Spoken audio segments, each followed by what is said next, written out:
So YouTube, as always, this is PFC Ryu Itachi here from the beautiful island Okinawa, here to bring you a Strike the Blood Chapter 11 review, obviously.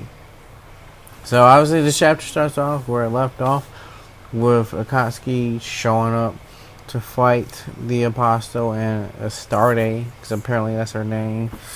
And he shows up obviously with Yukina. And he's looking all big and bad because, you done lost his vampire virginity, translation I read. And he's able, obviously it seems like he's able to control his Kenju a lot better. As he shows up and, puts his hand out, and you see like, it's manga, so I'm guessing it's black lightning surrounding him. And I mean, this chapter is 34 pages, but it really was pretty fast because there was a lot of action, so you can't help it for that. But as this fight starts, he pretty much powers up, and it's like, black lightning everywhere and all that fun stuff. Pretty awesome. And the Apostle goes on to explain pretty much why he's doing what he's doing. Was that, that Aurum that was in the last chapter is pretty much, like, from what I read, is a generator almost. Like the island and everything was strategically built where it is because it's like the source of all spiritual energy. But in order to keep the whole island running, they needed, something strong. And the next best thing, a lot of human sacrifices and all that fun stuff, was one of the saints that used to work for their god. They apparently did some type of ceremonial sacrificial magic, and that was that. So I guess people don't have to die every day in order to keep this city alive. They just needed his arm or her arm, and that's what's powering the whole thing. And it allows the city to run and the demons and humans to live together, but you still got demons, being demons, causing trouble. And Apostle's like, ain't that a slap in the face? The saint gave her life, his or her life, and performed, black magic pretty much, and you trample all over that. So because of that, I'm justified in sinking the whole island. Pretty much what he said.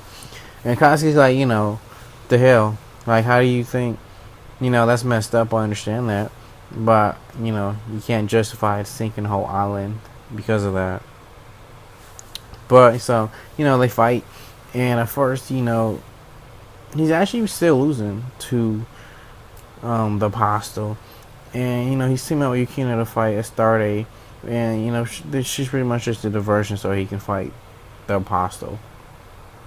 And, Apostle is still kind of taking over, and, the Apostle has some of the fact, he's going to go full out, so he shows his armor, and, like, right here, there's, like, a cross, and it lights up, and it burns Akatsuki because it's, like, anti-demon. And after that, you see, Akatsuki, eye burns and all that fun stuff, and then he looks up as the Apostle about to slice him, and he's about to die again, miraculously. You see him, like, look up, and his eyes are like, straight vampire and all that. And I guess it scares the Apostle because the Apostle jumps back. And then, he gets up and is like, since you say you're gonna go full out, I guess I'm gonna go full out too. And he sticks his arm out.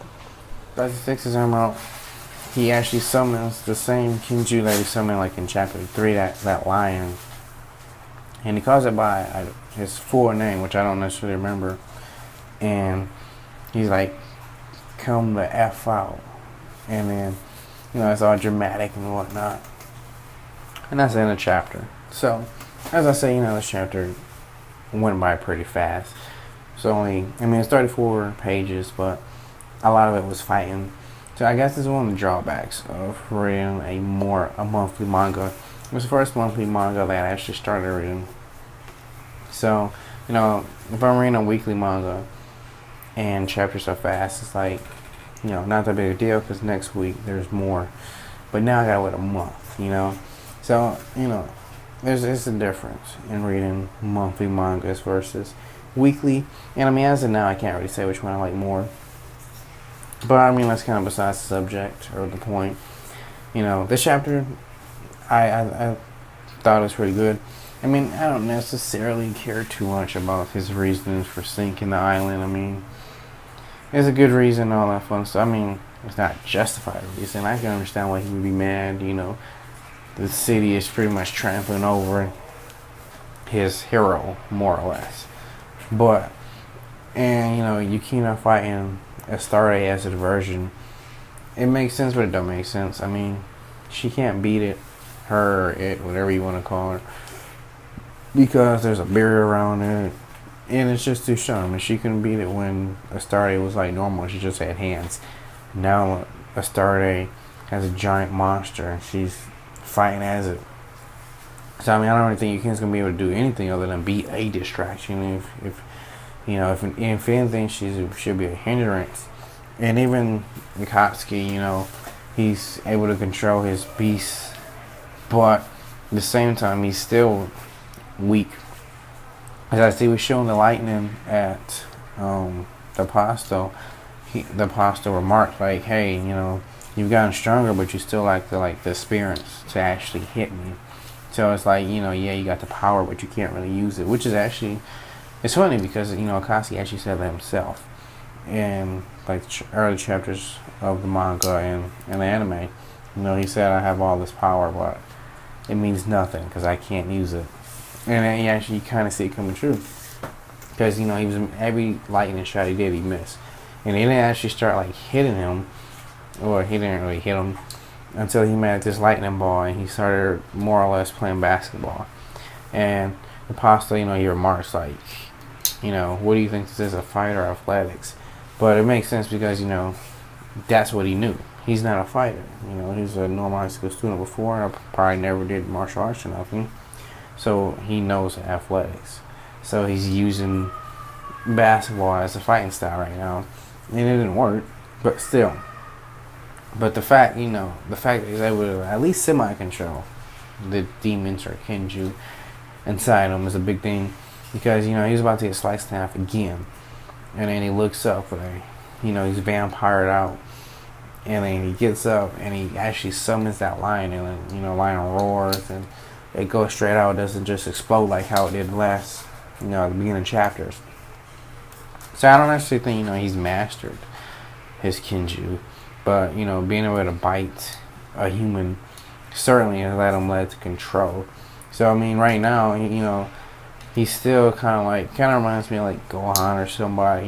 He's unimaginably strong right now, but he lacks the experience or the training to actually use the power enough. Because I mean, he's the fourth pure blood. He obviously is one of the strongest people you're ever going to see in the whole show, and he's losing to an Apostle. I mean, the Apostle is the only thing he has is experience. I mean, he's a normal human. He has a big axe, and the little armor that's protecting him against demons.